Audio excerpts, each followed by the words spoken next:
Welcome to Canada's most irreverent talk show. This is the Andrew Lawton Show, brought to you by True North. Hello and welcome to this edition of the Andrew Lawton Show here on True North. I am not indeed Andrew Lawton. My name is Kris Sims. I'm the Alberta director for the Canadian Taxpayers Federation. Andrew is away on a secret assignment at an undisclosed location, and he has very kindly asked me to take over the reins. Now, there's this really funny joke that Andrew loves to tell at almost all of his conferences, and I laugh every time. It goes something like this. Well, back when I was in talk radio in Calgary, I used to fill in for this host named Danielle Smith. You might have heard of her. She is now the Premier of Alberta, so I guess that makes me Deputy Premier of the province. So if I'm filling in for Andrew, I think this makes me third in line to be Premier of Alberta. I'm going to take it. Let's just go with that bit of power. Speaking of power, there's a current power struggle happening in Ottawa, and not just the usual kind. See, most of the time you've got the leader of the opposition and the prime minister of the government having a tit for tat across the House of Commons. And there's usually someone sitting there in the speaker's chair. He or she will be sitting there in those fancy black and white robes. They usually look like a judge. So quite often people will describe that role as a role of a referee, somebody who just keeps order. Well, things are definitely getting out of order in Ottawa. It's getting so intense right now with the role of the speaker that the opposition, the Conservatives, are now calling for the speaker to be replaced, to step down. So we're going to get right into that. And if you like parliamentary procedure, going back into the history of it and the role of all that stuff, you are just going to nerd out with me in a second. But I wanted to get to something really serious off the top here. We don't have a guest on it, but this is something that as a journalist for a long time, it didn't matter if I was hosting, didn't matter if I was a beat reporter, I would often go cover the food bank, no matter what city or town I was living in, because I always found it was a really good indicator to meet people where they were at, and to get a really good on-the-ground gauge of how much people were struggling financially, right? People often talk about poverty and things like that, but depending on your goalposts, that can be hard to define. But man, if you're going to a charity to get food, to feed your family, you are in some serious financial distress. And I wanted to raise this with you on the show. I think we have a graphic from the National Post. Here, pull it up there, Sean, no problem. So this is in the Financial Post this morning. Canada is at a critical turning point as poverty worsens, warns report. Visits to food banks up 50%, 50. And that's since 2021. So we are now, pre and post lockdown here, looking at those numbers. And the reason why I'm raising this is, again, it is a key indicator as to where people are at financially. So I usually use two indicators. There's one that is the MNP report that comes out, I think it's quarterly. And that's where they ask a question, something like, how are you doing financially? Right? Can you gauge where you are financially? And right now, I think it's around 54% of Canadians say something like, I'm within $200 of not being able to make my bill payments this month. And to be clear, that's not paying off a credit card or a line of credit. That's making the minimum payments on those sorts of things and paying off your utilities bill and buying food and paying for rent or mortgage. So now we've got a hovering level of around 50% of Canadians saying they're within $200 every single month. Folks, that is what is called living paycheck to paycheck, okay? And then if you go a step further, the folks who can't make that work are the ones who are going to food banks. And I wanted to really stress this element. Quite often we will hear the good folks who are working at these food banks, often many of them are volunteers, coast to coast. They'll say something like this over the last few years. We are seeing increasing demand from working families. What that really means, though, because it can kind of sound smoothed out, right? You hear that term, increasing demand from working families. Okay, not okay. If you actually break down what those words mean and think about it, that means that a parent who's holding down a job is nonetheless counting on donated jars of peanut butter and cans of applesauce to feed their kid. in Canada. So I wanted to raise this with you off the top because it's pretty darn important. And if we're seeing, I think the stat in that report, go check it out in the Financial Post later on. The stat in that Financial Post report, I think, was 1/4 of young Canadians between the ages of, I think, 18 and 26 had reported using a food bank in the past year or so. A quarter. So that is a startling number. And you're going to hear this brought up in the House of Commons, and they're going to go ballyhoo back and forth. And the NDP will probably try to use a boogeyman of, the big bad grocery store oligarch, all this stuff. And yeah, that's fun in the same way that it's fun to say, well, we should just eat the rich and, let's have a gigantic wealth tax and take the monopoly man's money. It's a little bit childish, right? Because number one, there's only so many boogeymen in Canada. There's only so many head grocers, okay? And so once we run out of those people, what are we going to do? Some of the key indicators when it comes to grocery prices are things like inflation, okay? And also transportation costs. So you've got two major elements right now that is right at the foot of the Trudeau government that are causing these inflationary pressures on food prices. And again, if you go check out the latest inflation report, you will see that grocery inflation, I think, is at over 20%. So pretty surprising stats there. They're getting back to our top story, though, and this is dealing with the Speaker going back into the House of Commons. There is a class of people here in Canada who sure don't have to use the food bank. And that is members of Parliament, the Prime Minister, cabinet ministers, and people who fulfill the role of Speaker, okay? Now, what is happening right now is the opposition Conservatives are calling on the Speaker of the House to be replaced. Why is that? Well, the Conservatives say that the Speaker has crossed a boundary here and is going into partisan territory. And Sean, I think we have that graphic that we can pull up here. Let's see what it looks like right now. Okay, so here we are, a summer evening with the Honorable Greg Fergus. Because who doesn't want to go hang out with a member of Parliament in the summertime on June 4th? So the event details, starts in French, ends with English. Sounds kind of cheerful, right? Nonpartisan. Been too long since we've had the opportunity to see you. We must change this, right? So come hang out with me near the beautiful Ottawa River. We're going to have a barbecue, good cheer, refreshing drinks, appetizing food, right? So that kind of sounds nice, right? What would they have a problem with that for? Well, apparently the original language is this, and this is what the Conservatives have an issue with.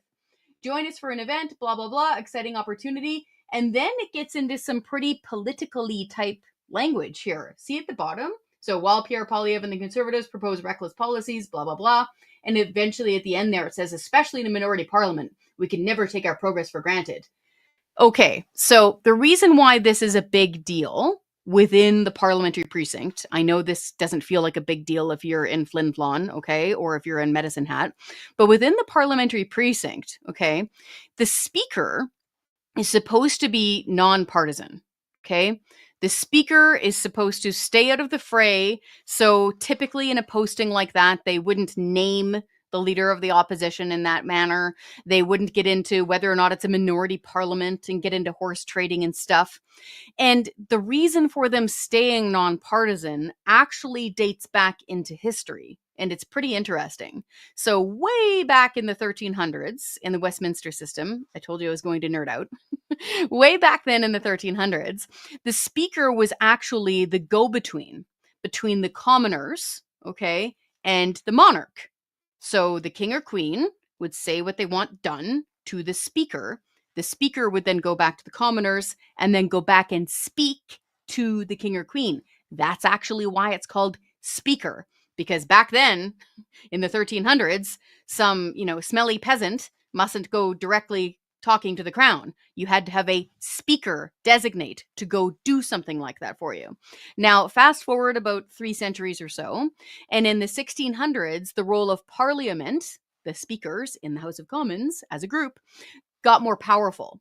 And so that role then changed, okay? And that is when the Speaker of the House of Commons started being more nonpartisan and taking the role very seriously as being the arbiter of debate and all that functionality within the House of Commons. So for a long time now, since about the late 1600s or so, in our system of government, that has been the role of the Speaker. And the Speaker here in Canada is paid super well. They are just shy of $300,000 per year. Like I said, no going to food banks there. They have their own residence. Okay, it's super fancy. It's called the Farm.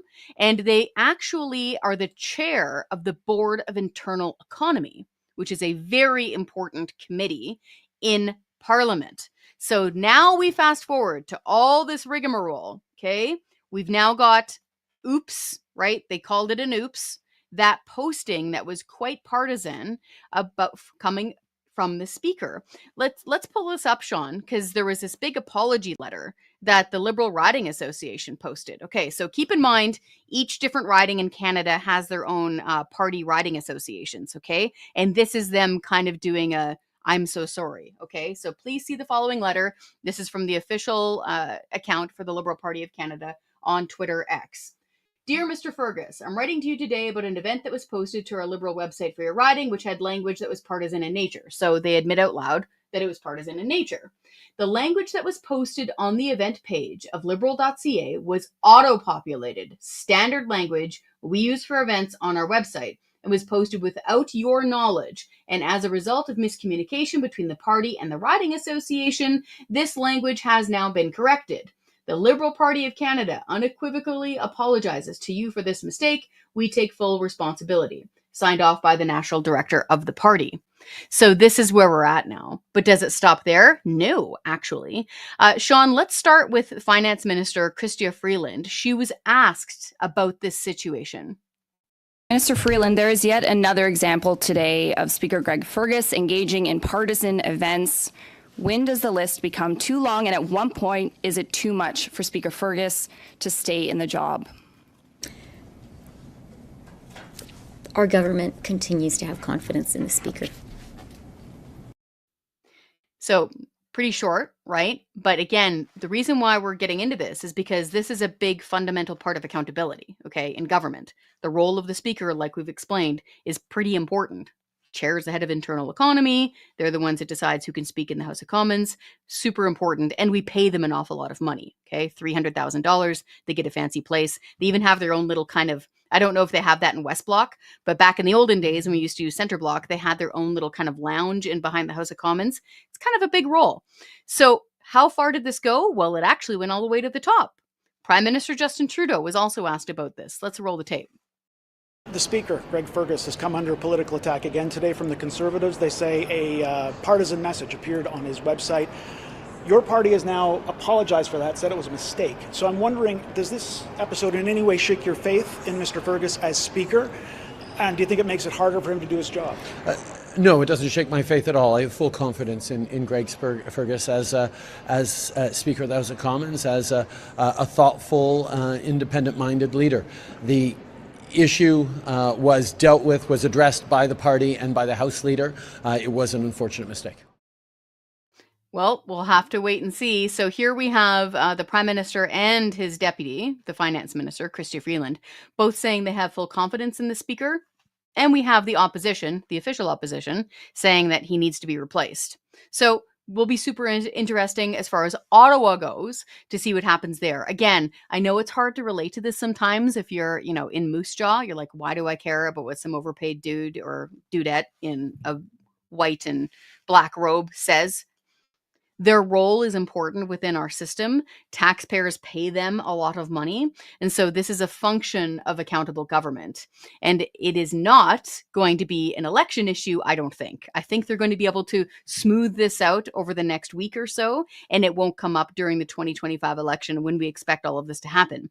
However, there is definitely something super spicy that is going to be an election issue. And that is what happens to legal law-abiding firearms owners here in Canada. For those of you who don't know, we actually have millions of legal law-abiding firearms owners here in this country. Most of us own long guns, things like rifles and shotguns. We use them for target practice. We use them to keep pests away from our cattle. We use them for hunting. And in some cases, some of these firearms have been in our possession for generations within our families. However, Prime Minister Justin Trudeau's government has now pushed this issue to happen after the next election. And that issue is the so-called gun buyback program. So I know I can hear some of the folks right now. It's not a buyback. We know.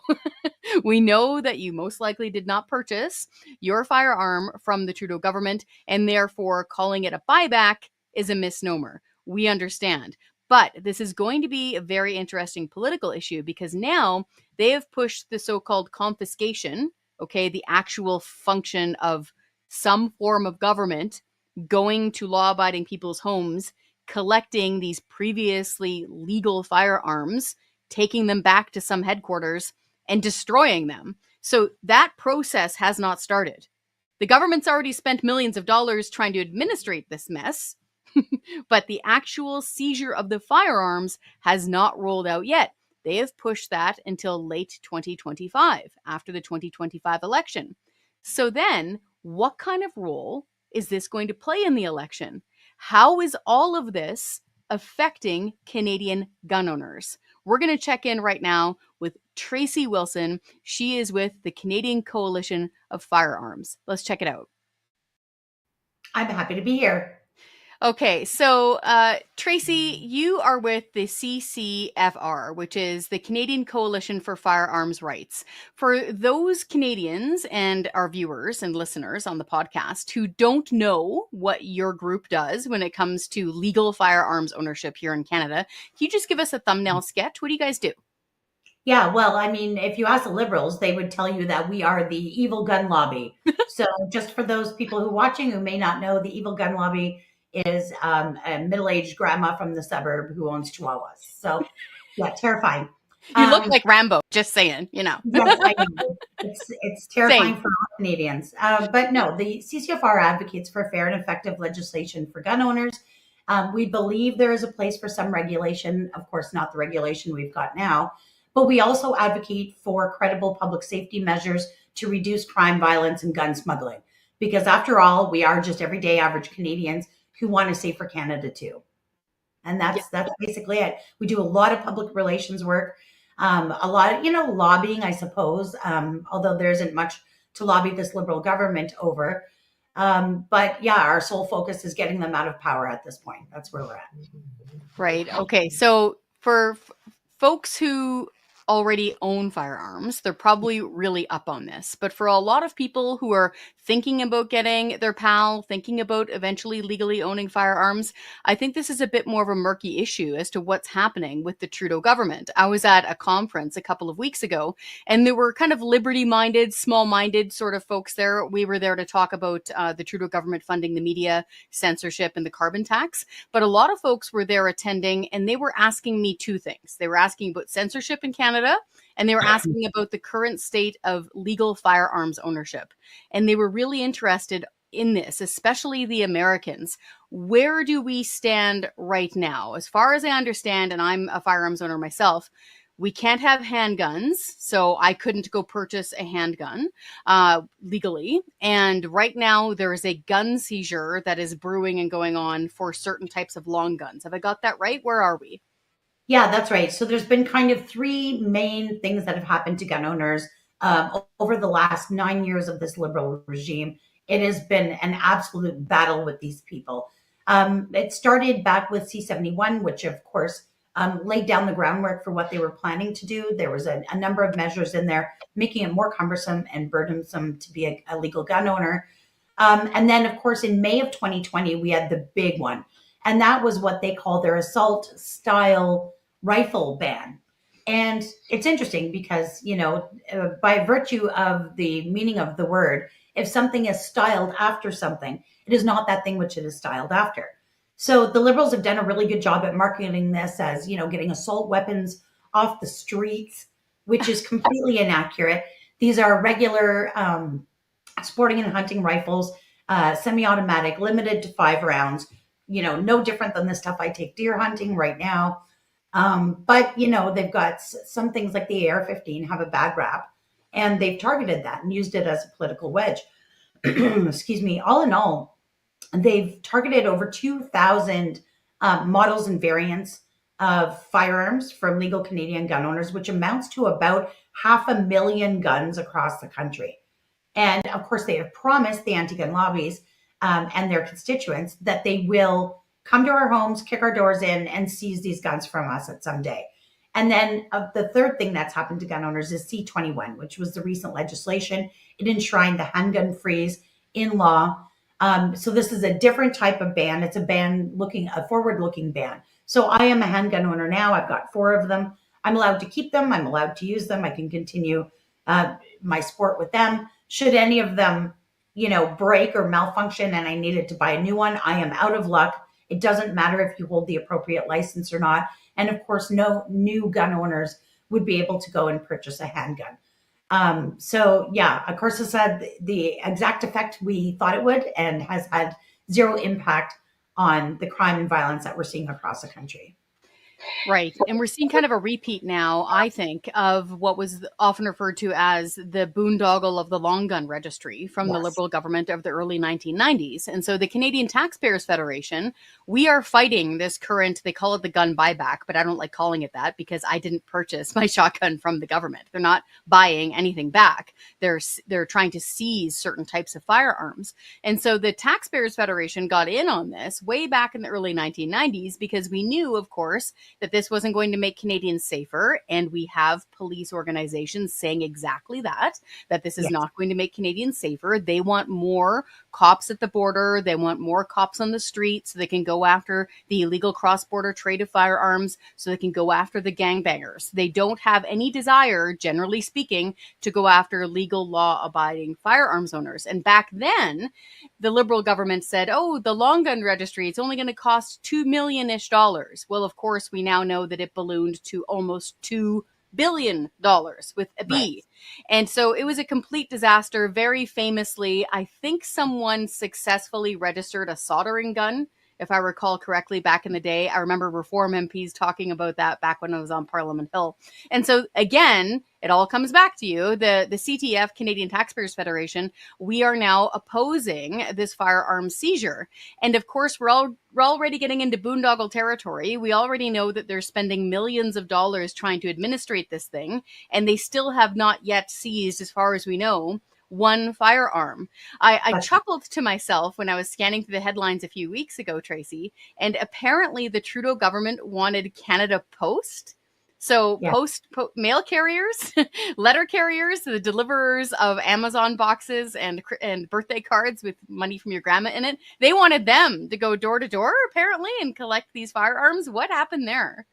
Yeah, well, they have run the gamut of who they could ask to facilitate this. Of course, law enforcement wants nothing to do with it. The provinces are so unwilling to help them. They're actually putting forward legislation to block them, fighting it in court.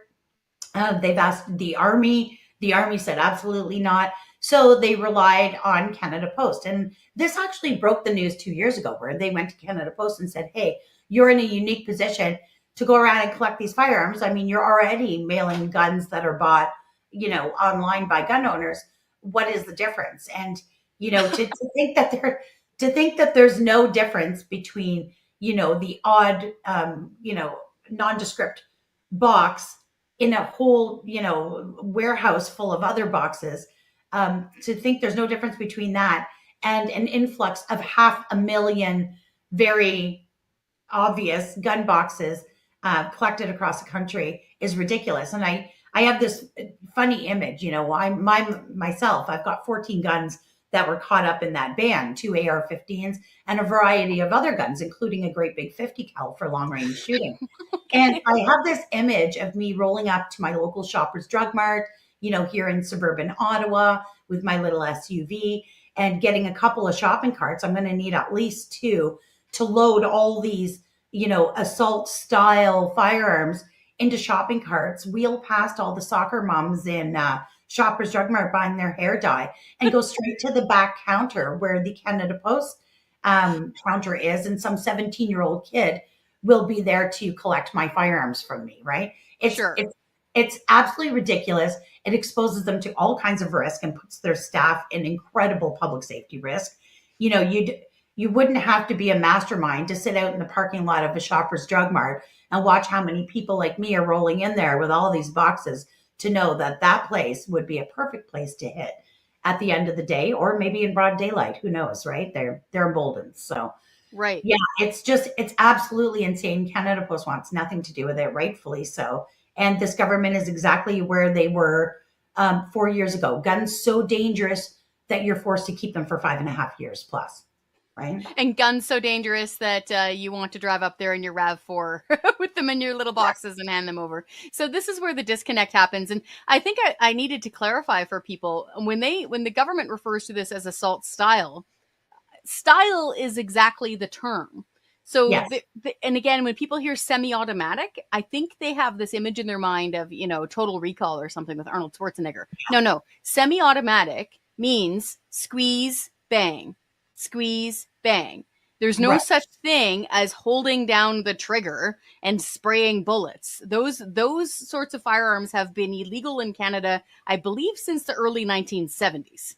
Yeah, Okay. since 1977, those have been banned in Canada, and nobody's asking for that back. No, I mean, no.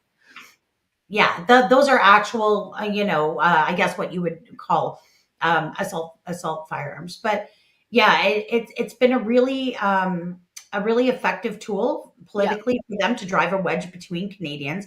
If you think back 10 years ago, nobody was worried about legal gun owners. You're worried about gangbangers. You're worried about organized crime. You're worried about maybe bikers. I don't know. You're worried about all kinds of groups of people. Nobody was worried about your hunters and competitive sports shooters. Nobody thought like that. And they have, over the last 9 years, they have created this divide and wedge where, you've got average people. I see it on Twitter all the time, people losing their mind over the fact that, I go to the range on a Saturday afternoon with my grandson and send some lead down range. It's just, we're in a weird place, but, hopefully there's light at the end of the tunnel. I wanted to get to that briefly because I think that's where we're heading. So there you are in suburban Ottawa. My brother's out near your way. He's in Arnprior, and he's also a firearms owner. And I think culturally, you guys have a bit more of an uphill battle because you guys are closer to the reactor. You guys are closer to Ottawa and where these decisions are being made. And I think closer, generally speaking, to some misunderstandings about legal firearms owners. And so here in Canada, I was surprised actually when I was looking at global stats. So here in Canada, we actually have a relatively large population of people who are legal firearms owners. Do you guys have estimates as to how many of us there are here in Canada? Yeah, so there are 2.4 million legal licensed gun owners in Canada, and another probably about 4 million people in peaceful but non-compliant ownership of firearms. Old uncles and grandpas that live up in the mountains and don't even know that you're supposed to have a firearms license. Right. If you count just the people with firearms licenses, we are the 7th most armed nation in the world. So, 7th. yeah. Wow. 7th. Wow. Yeah. And yes, we actually have a really big population of gun owners. And if you think about it, when you live in a home and only one of those people is a gun owner, you're still affected by it, right? So the estimates are that 25% of Canadian homes contain at least one firearm. Yeah. And I think for a lot of folks who didn't grow up with them, it's a little bit confusing. And so if I can just paint a little picture. So if you grow up in, for example, rural Canada or even rural Western Canada like I did, firearms, especially long guns, so rifles and shotguns, things like that, they were a tool. They were no different than a chainsaw, right? Which could be dangerous in the wrong hands, and you need to treat it with respect, but it performs a certain function, similar to a pickup truck, right? Or even a snowmobile if you live up north. So these were elements of rural life. And if you're a rancher, for example, you require these sort of things, these tools, in order to keep pests away from your livestock. And, I was raised on hunted meat. A lot of people were raised on deer and moose meat. There's nothing better than having that fill up your freezer in the fall. And so it's a really good way of feeding your family. This is an essential element of Canadian culture for millions of people. And I think, unfortunately, some of our friends who not always, but typically live in, downtown urban settings, the only familiarity they have with firearms are things that they see on TV, things they see from American news, for example, or the occasional, gang shooting that happens in our Canadian cities. Would you think that's a fair portrait I painted? Yeah. And in fact, I also think we also suffer from bad branding. I think for 30 years, I've been a gun owner for 27 years. I started out as a hunter, and I remember taking courses and, belonging to hunting groups, and they would kind of tell you to keep it on the down low. Don't advertise it. Don't put gun stickers on your truck. Don't wear gun t-shirts. And what happened there is I think we didn't really normalize it. So for rural people, or people who've grown up in that environment, it's totally normal. But you're right, for some people, whether they're newcomers to Canada or people living in urban centers that are full of crime, their only experience with firearms is violence, and that there actually is no connection to legal gun owners in the sense of violence. So we've got a number of initiatives that we put forward. I'm going to just do a quick shameless plug here. Yeah, the first Saturday in June every year is National Range Day. And that's an opportunity for clubs and ranges and organizations and groups and even just regular gun owners across the country to open their doors to the public. I know here in Ottawa on June 1st, which is the first Saturday, I'm hosting a massive National Range Day. We've got, the forbidden bouncy castles of Ottawa. I was going to say, you get bouncy castles? Do you have to register that? Yeah, I have a registered bouncy castles. We've got a kids range set up. We've got an axe throwing thing set up. And of course the ranges will be open. So, I've been posting it in all the suburban mom groups around Ottawa saying, hey, get together with your girlfriends, bring your kids down. There's a kids range there if they want to give it a try. If not, that's cool. They can play on the bouncy stuff and eat hot dogs, and we've got cotton candy and popcorn, and you and your girlfriends can go shoot some guns. And it's totally badass and a lot of fun. And this helps change the perception of gun owners. We all know the very best way to influence somebody's opinions about guns and gun ownership is just to take them to the range. Let them try it. Yeah, I have a dear girlfriend in Ottawa who had exactly that experience, and she's now got a better license than I do. It was amazing. Yeah. So I wanted to leave you lastly, Tracey, with this. So now, because they've hit all these roadblocks on the gun seizure, also known as the buyback, so Canada Post won't do it. Provinces are saying no way, including Premier Danielle Smith here in Alberta. And now it seems that the Trudeau government has kind of backed into the corner on this. And so now they've kind of delayed it until the middle of the election year, 2025. I can see this shaping up to be a wedge issue or an election issue. Where do you see this issue going in 2025? Well, they actually, the Trudeau government actually extended the amnesty that protects gun owners who are in possession of those guns that are now deemed illegal, protects them from criminality. But they extended that amnesty out past the next scheduled federal election. Okay.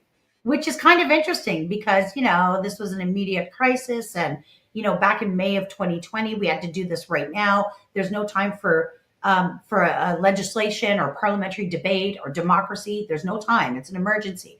We've got to ban them through an OIC right now and just have it done. Yet they're leaving them all exactly where they've been for for decades, if not generations. They're leaving them in the gun safes of Canadians all across the country with no end in sight for this. And I think it's interesting to put it out past the next federal election, because what they'll say is they will use it as an election fodder, and they'll say, well, we ban these guns now. If you want them picked up, if you want those dirty gun owners' doors kicked in and all their stuff taken, you better elect us one more time.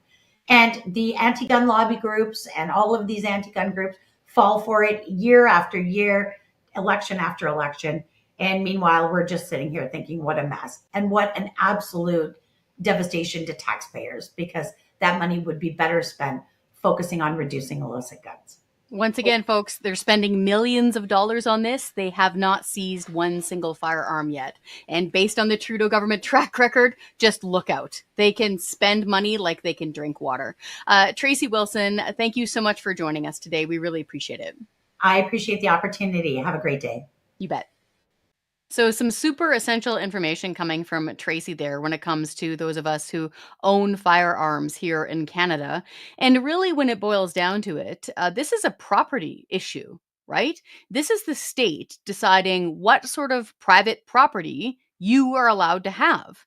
And even if you don't own firearms, even if you actually don't have sympathy for those of us who are law abiding firearms owners, in some cases, who have culturally had these tools in our families for generations. Even if that doesn't get to you, you probably have a car or a truck that runs on gasoline or diesel.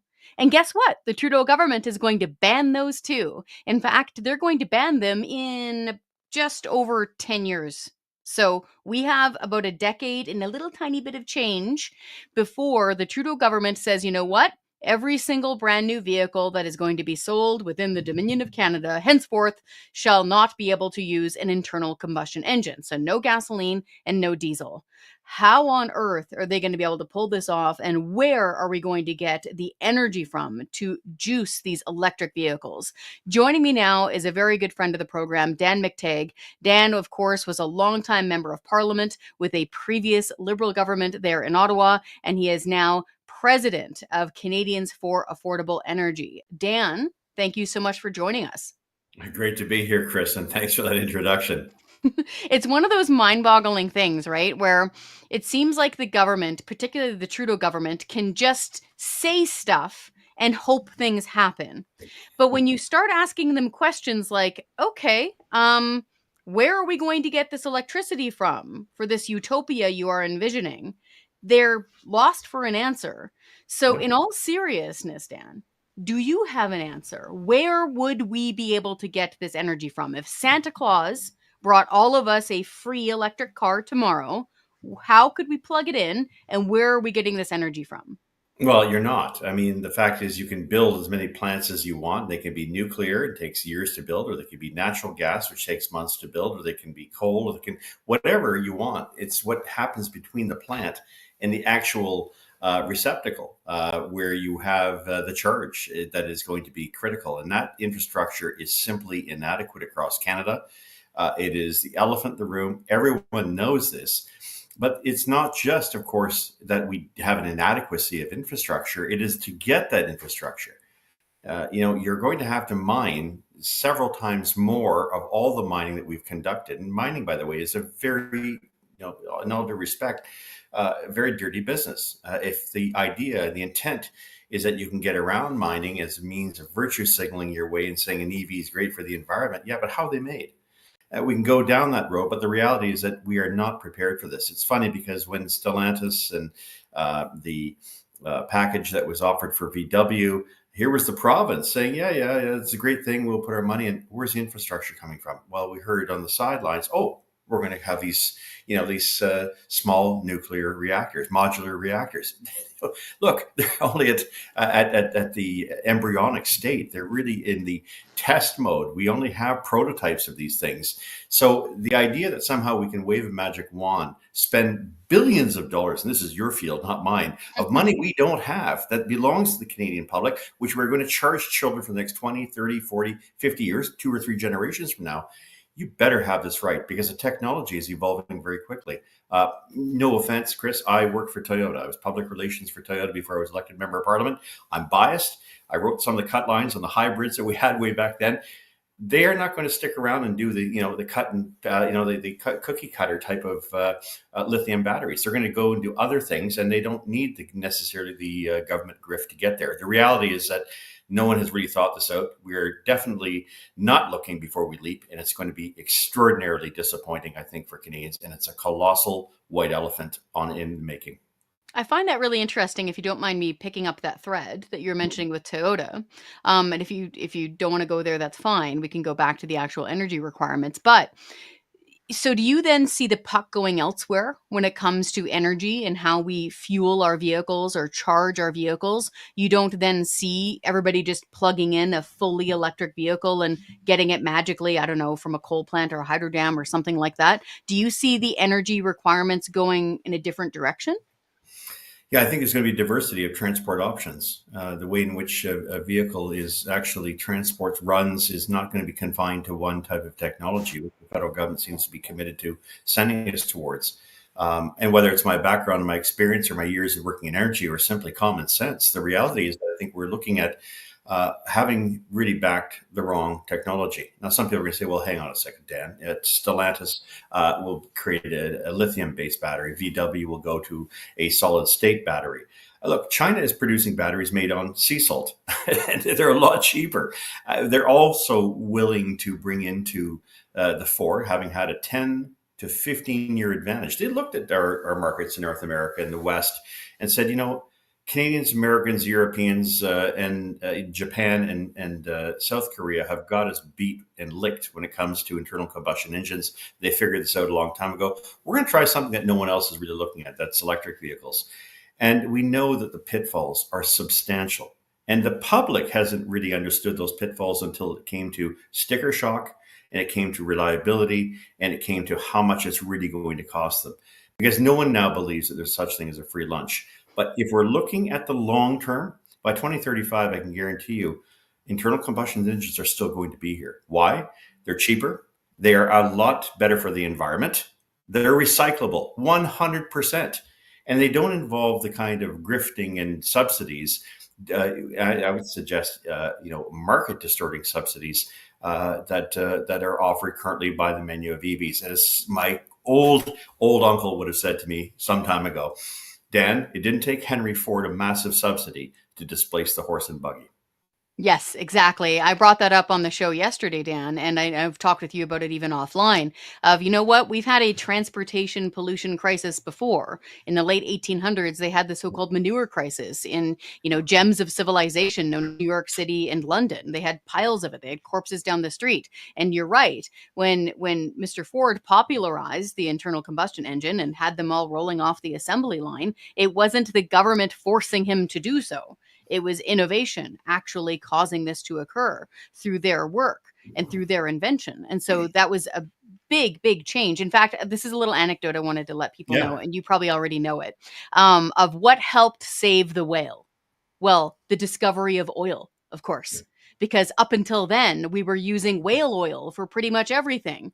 And so it was the discovery of what they then called mineral oil in order to differentiate it from whale oil that helped save the whale. I often like to mention that to my lefty friends. So getting back to the energy, though, that's required here and the electric cars, this is one of the reasons why the Taxpayers Federation is now in this fight. So we have a petition going. It was surprisingly hot, saying, you know what, Mr. Trudeau, we don't want you banning our vehicles. So number one, it's private property. So same thing as the gun ban, like back off. Okay. This is government intrusion. This is private property. Two, it is engendering this sort of grift in this corporate welfare situation that exactly you pointed on here. And we've seen this show before. So to me, I spent a long time in Ottawa, in Ontario, in talk radio. And I remember when the so-called green energy scandal blew up in the face of the Ontario government. This is when they were signing 20 and 30-year contracts. They were shutting down the clean hydro dam at Niagara Falls, which sounds crazy, but they were doing it. And they were forcing people to pay for solar and wind that they weren't using at a massive markup. Tens of billions of dollars for these ratepayers that they didn't need to pay. Are you seeing the same sort of thing happening here? Are we headed for that kind of a problem when it comes to this EV mandate? In a major way. It's always good to kick these things down the road, but let's talk about the green energy plan of 2009, because the province of Ontario saw a doubling of average hydro rates, going from 7-8 cents a kilowatt hour, now always up to maximum 17-18. But of course, it would go to 32 were it not for the fact that the provincial government has to accept on its books as part of debt an additional $10 billion a year. That's debt to offset the real effects of green energy. And so anybody who believes that renewables are somehow going to displace or take away from, or in any way, shape, or form are more energy efficient is than what we have is the current menu: natural gas backups, hydroelectric, which we've had for over 120 years. As you mentioned earlier, the Adam Beck and the Niagara Falls plants, and of course nuclear. My old riding, first commercial operation of nuclear facilities in North America. Hey, look, just talking about it, 1965. There you go. I'll throw that back around another way here. There's what Township of Pickering, 1965, September the 11th. I happen to have this around here as a coaster when I was an MP. We did it long before it was cool, long before it was trendy, because it was a way of getting cheap energy to drive the Ontario economy. We've lost our way.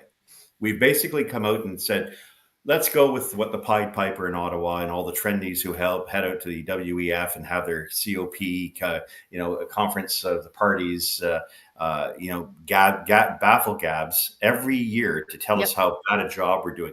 We've done a very good job. We've got a clean menu of energy, but to saddle it with something that is not going to lead to any kind of appreciable decrease in emissions, if in fact my grade 4 science is correct and says CO2 is not an emission, it's in fact it's a neutral gas that doesn't do a darn thing out there. It's certainly in the quantities that they're talking about. That aside, I think, Kris, we have to be very clear that this is a road to economic ruin that we have undertaken. We've allowed politicians, because of those out there who are opinion leaders, who basically said, yeah, you have to go this way, or we're going to tut you. We're going to demonize people who tend to resist. Fact of the matter is that we're doing extraordinarily well. We've got a very clean environment, and we can continue to do so, but we don't do it by throwing the baby out with the bathwater or pursuing these widgets that at the end of the day do nothing more than make the country a lot poorer and a lot more Canadians more frustrated. I just got to share, you mentioned your school days, and I just share this anecdotally for the kids that are watching, because I'm Gen X.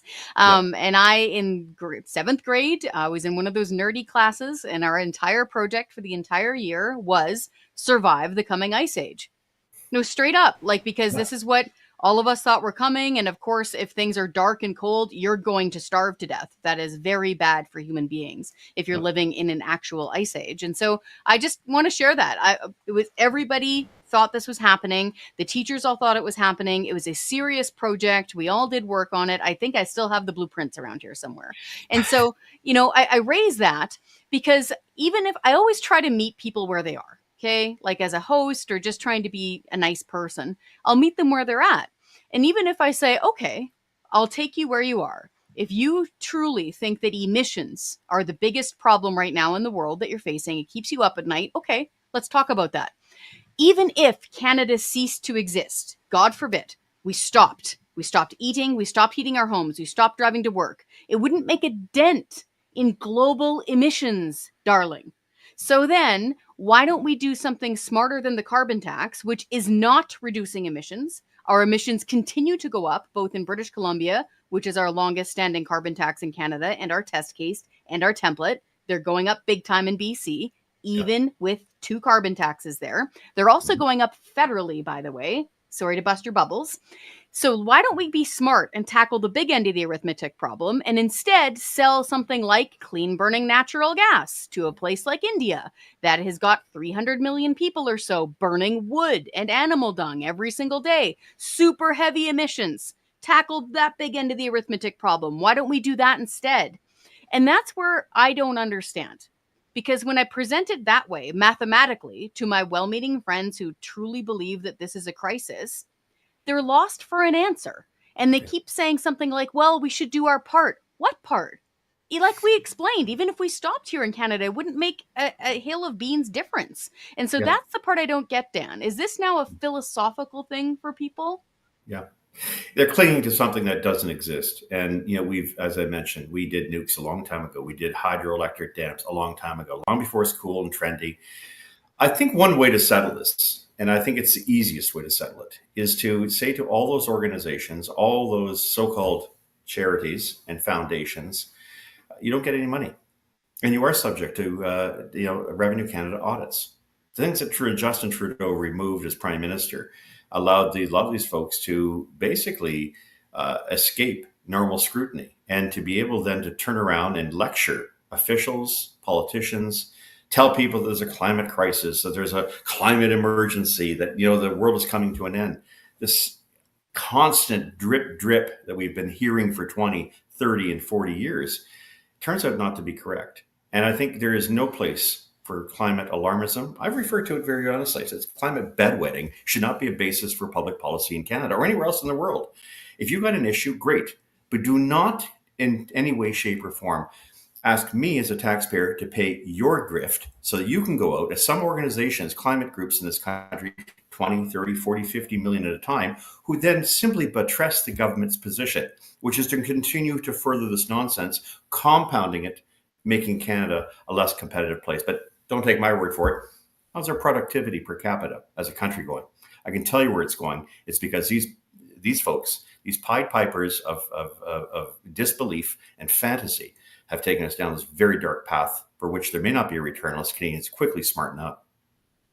I agree. It's a key, people often say affordability. It's a key element of affordability. And I'll break it down for people. Even right now, the first carbon tax, forget the second carbon tax out in BC and the second one that they're launching across Canada here, that costs you around $13 extra just to fill up the minivan, just in the carbon tax, not counting GST. Pickup truck, about $20 extra. Big rig trucker, now you're talking $200 extra in the carbon tax because of the carbon tax on diesel. Now you can see the layering effect of why this is costing people so much. And it gets down to the real person. We only have a few minutes left, Dan, but I wanted to paint this picture for you. One of the last phone calls that I had as director in British Columbia was from a lady, I think she was in her 60s, okay? She was living in a basement suite in Chilliwack with her adult son. I'll try to get through this without crying because she was so upset. Her adult son was a tradesman, okay? He had just had a divorce, okay? So he's back with his mom and trying to rebuild his life. His job site, okay, keep in mind, he's in South Chilliwack here. Yeah. His job site was all the way over up in Port Coquitlam, okay? His little pickup truck, okay? Try filling that thing up when gas back then at this time was like $2.13 per liter. And a huge reason for that was because British Columbia had 2 carbon taxes that were not reducing emissions, folks. You're not saving the planet, okay? All you're doing is making that life harder. She phoned us because she said she just couldn't afford things anymore. Her rent on that basement suite was $2,600 a month, and her son couldn't afford to fill up his truck to go to work. And she was stuck. And she'd been working her entire life. And so I want to put this to those pointy heads, the same ones who created the green energy crisis in Ontario, who scurried up from Queen's Park and went to Ottawa and wrote the carbon tax legislation. They are the same people who did this, okay? I want to get them to talk to people like that. Because when they talk about affordability and the cost of living, that's exactly what we're talking about with things like the carbon tax. And now I'm scared that we're going to have the same nightmare all over again with this push for mandatory electric vehicles. Yeah, but listen, it's unconstitutional. We need to get on board with that. There's only a couple of people fighting it. We need to push back hard. The provinces, Saskatchewan, New Brunswick, Ontario. Why isn't Ontario standing up? I get the idea that they think it's a wonderful, wonderful to have all these this money. But when Ford Motor Company is losing hundreds of thousands of dollars on every unit of electric vehicles, you know full well that's only a matter of time before this thing gets exposed for the sham that it is. And unfortunately, it's a terrible way to build industrial policy. At the end of the day, it was based on quicksand, which the argument seems to be based on. It looks like we're in for big troubles here in Canada. We need to change very quickly to help Canadians out of this. Thank you, by the way, for raising the issue of affordability, because there's a lot of people out there who feel very much, and it's a growing legion of people out there who feel disenfranchised, and this country has failed them, and its political leaders have done so deliberately. We just got the report this morning. A quarter of Canadians have been using a food bank in the last year. It's up 50% since 2021. That shocked me. Totally shocked me. This is Canada. This is not Ethiopia. This is not no offense to those countries. What are we doing? If Canadians cannot realize that voting Liberal and NDP in Green has these kind of consequences, then they are committing themselves to a future that is most austere and complete with despair. And I think that's where people really need to smarten up. They've got 16 months. You've made 3 mistakes, 2015, 2019, and 2021. Don't go for a 4P, please, people.